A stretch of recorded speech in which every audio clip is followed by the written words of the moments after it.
Y qué es lo que mi gente de YouTube o querés aprender a tener este sonido en Android.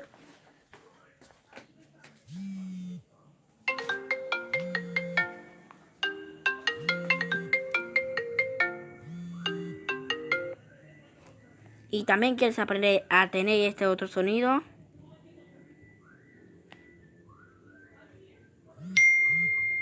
Pues quédate hasta el final del video, hasta verlo, para que sepas cómo puedes tener estos tonos de iPhone en celular Android. Bueno, el truco que vamos a usar es el siguiente. Vas a usar esta aplicación. Esa aplicación, ahí está.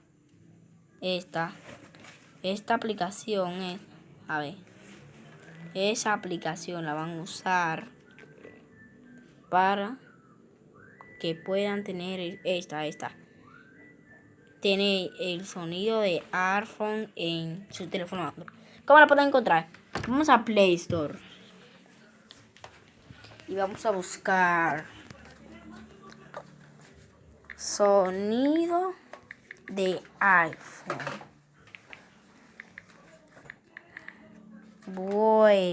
Bueno. Después la primera tono de iPhone para Android.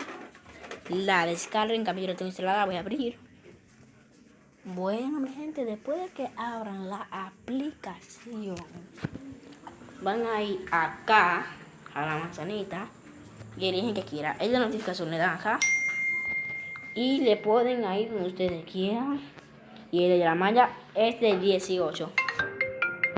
Y le dan a los 3 puntos y ponen que como ustedes quieran, alarma. Después que lo pongan, van a irse a WhatsApp, ¿verdad? Te van a ir a ajuste y se van a ir a... Solamente se dirán a donde dice notificaciones. Tono de notificación. Escuchen.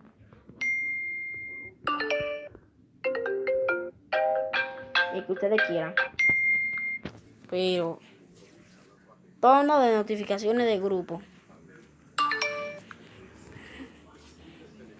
Tono de llamada. Se pondrá ahí, mi gente. Ustedes lo pueden poner que ustedes quieran. Bueno, mi gente, aquí estará también en la configuración del teléfono. Así tú obtienes sonido de iPhone. Ya. Sonido de iPhone.